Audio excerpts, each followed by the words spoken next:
Ladies and gentlemen, please welcome United Way of King County President and CEO, John Fine. Good morning.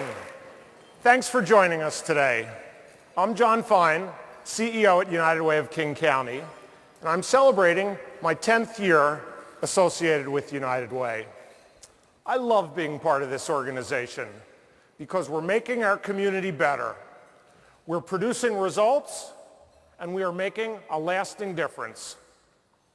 Today, I'd like to share with you 3 examples of the remarkable results that are at the heart of what we do: relieving hunger, ending homelessness, and supporting families and children.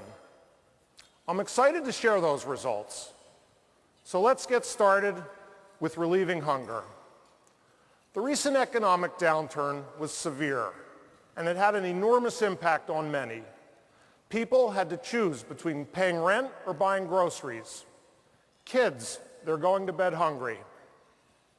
There have been huge increases in people turning to our food banks. So the emergency food system came to us for help, and together we created a plan to reduce hunger in King County.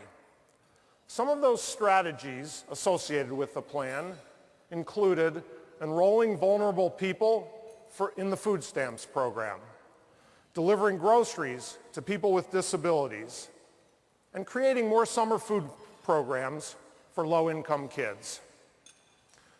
We asked you to support a special response for basic needs. Initially, we pegged that response at $1 million. But you dug deep, and thanks to you, we have now raised $4.4 million. Thank you.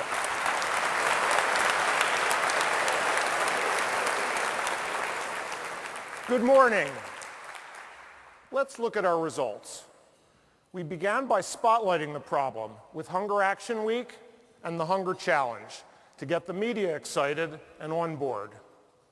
We supplied groceries, baby formula, and fresh produce amounting to 6 million pounds of food for people in need.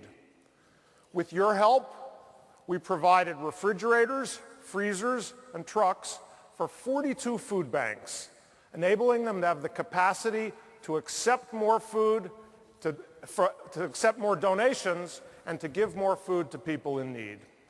And we funded a first-of-its-kind cannery project in Puget Sound.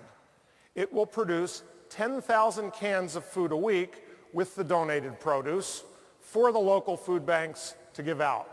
That's more than 500,000 cans a year. Thank you for helping make a difference.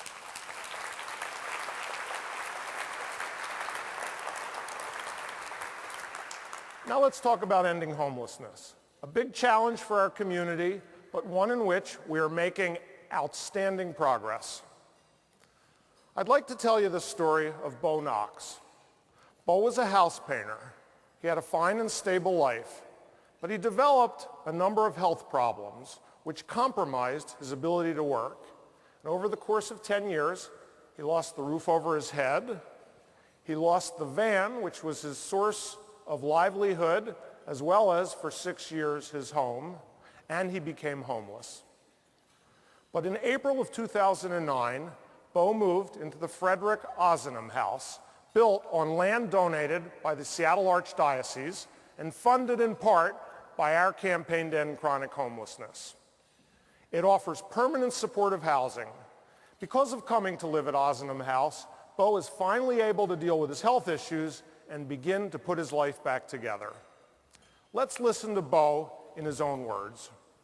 After the way it had been, living in a tent for a couple of years, this year's like a dream come true. For a while, I'd wake up in the morning and I'd look around and I'd reach up and kind of bite my finger just to see if I was dreaming. I've got plans. I'm gonna get on a program to quit smoking.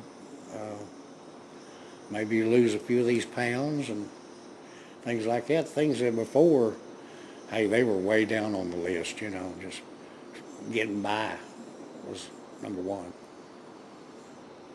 I guess this here's an opportunity. It's here, and if I don't take advantage of it, it's my own fault, So I'm going to see what I can do. I'm even thinking about going and registering to vote. You know, I'm going to be a citizen.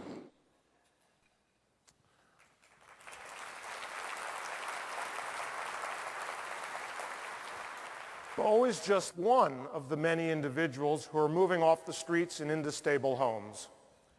Getting one person off the streets like Bo is a great accomplishment, but we've now helped 1,000 people into safe permanent housing, and that is major progress.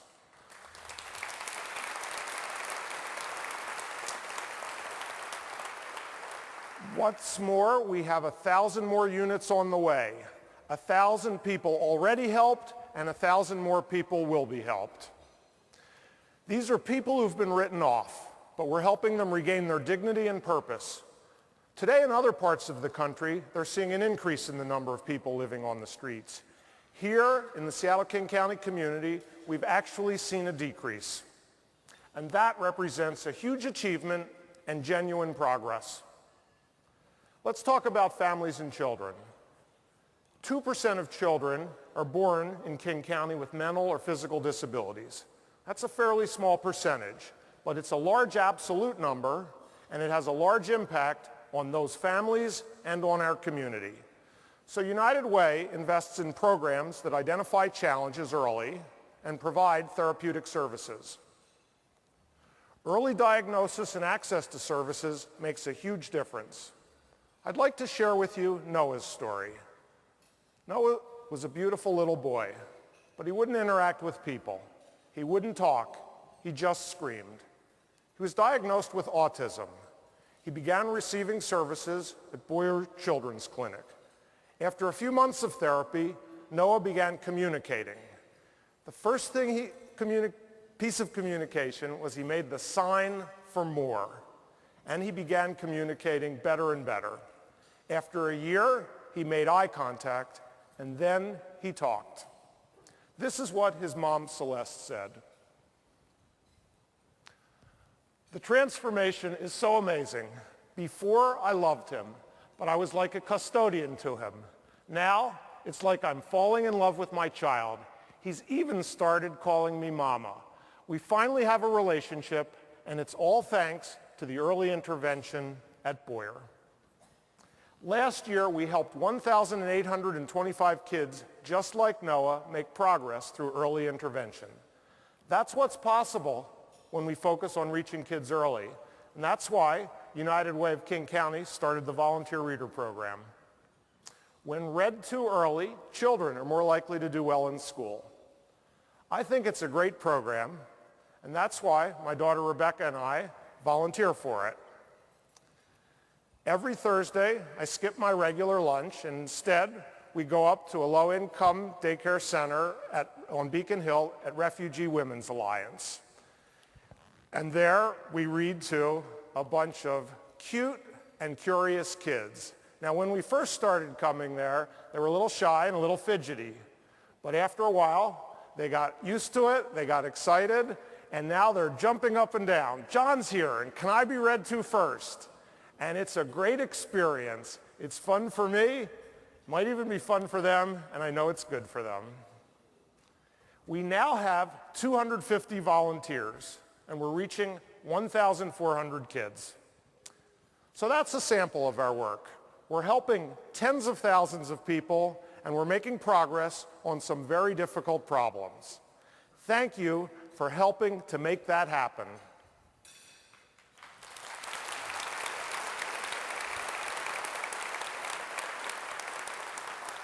But there's still more to do, and with your help, we'll be able to do lots more. I thank you for your monetary contributions, and I also thank you for your contribution of time, because volunteers enable us to do so much more.